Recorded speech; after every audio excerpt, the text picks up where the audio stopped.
ముఖ్యమంత్రి సార్ను పక్కకు పెడితే 11 మంది మంత్రులు ఉన్నారు మనకు. కొలువుకెక్కి ఏడాదిని అర్థమైంది. అయితే కాంట్రవర్సీలు అంటారు చూడుర్రి, హగో గసంటి వాటిలా 2-3 మంత్రులు ముంగటున్నారులా. ఎప్పుడు ఏదోటి అనుడు దాని మీద రచ్చవుడు. గా లెవెలలో మల్లోపరి క్లియర్గా చెప్పుకుందాం గాని అండ్లా గీ మంత్రి గారు సుతవొగలు. వరంగల్లో కాలేజీ బిల్డింగ్ కు శంకుబండేస్తానికి పోయి ఫైళ్లు పైసల ముచ్చటలో పెట్టింది మంత్రి Konda Surekha madam. Forest minister గా ఉన్నాను కాబట్టి నా దగ్గరికి కొన్ని కంపెనీలవి క్లియరెన్స్ కోసం అని చెప్పి ఫైల్స్ వస్తూ ఉంటాయి. మామూలుగా మంత్రులు అట్లాంటి ఫైల్స్ వచ్చినప్పుడు డబ్బులు తీసుకొని క్లియరెన్స్ ఇస్తూ ఉంటారు. ఫైళ్ల మీద సంతకం పెట్టడానికి పైసలు తీసుకుంటారు మంత్రులని బాగా చెప్తాను బట్టే.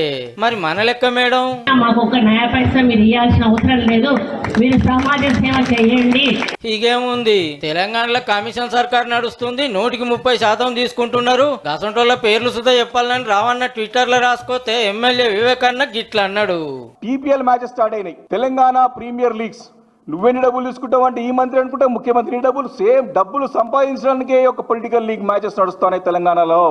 నేను మాట్లాడింది పాత గవర్నమెంట్ లో మంత్రుల పంతనం గురించి, మా సర్కార్లకు గట్లు ఉండదు, కారోళ్ళు రాంగ్ చెప్తాను ఖండించింది కొండా సురేఖ మేడం. గత ప్రభుత్వంలో ఉన్న మంత్రులు మీకు ధైర్యం ఉంటే దమ్ముంటే మీరు మంత్రులు కాకముందున్న మీ ఆస్తులు ఎంత, 10 సంవత్సరాలు మంత్రులుగా అయిన తర్వాత మీ ఆస్తి ఎంత ఒకసారి మీకు మీరుగా ఎంక్వైరీ చేయించుకొని బయట పెట్టాలి. ఇక కాంగ్రెస్ ఎంపీ చామల కిరణ్ కుమార్ రెడ్డి సార్ గిట్ల అన్నాడు బీఆర్ఎస్ పెద్దల గురించి. ఈ సైకోరామ్ అంటే సైకిక్ ఏం చేస్తాడంటే అంత ఆగం చేసినాక కూడా ఇంకా ఏదో ఒకటి రోజు తప్పిదం పట్టాలి, రోజు జనానికి మంచి కంటే ఎక్కువ జనాన్ని తప్పుదో పట్టియాలన్న ఆలోచన మాత్రం బ్రహ్మాండంగా ఉపాయం చేస్తుండు కేటీఆర్. కానీ అది ఒక్కరోజు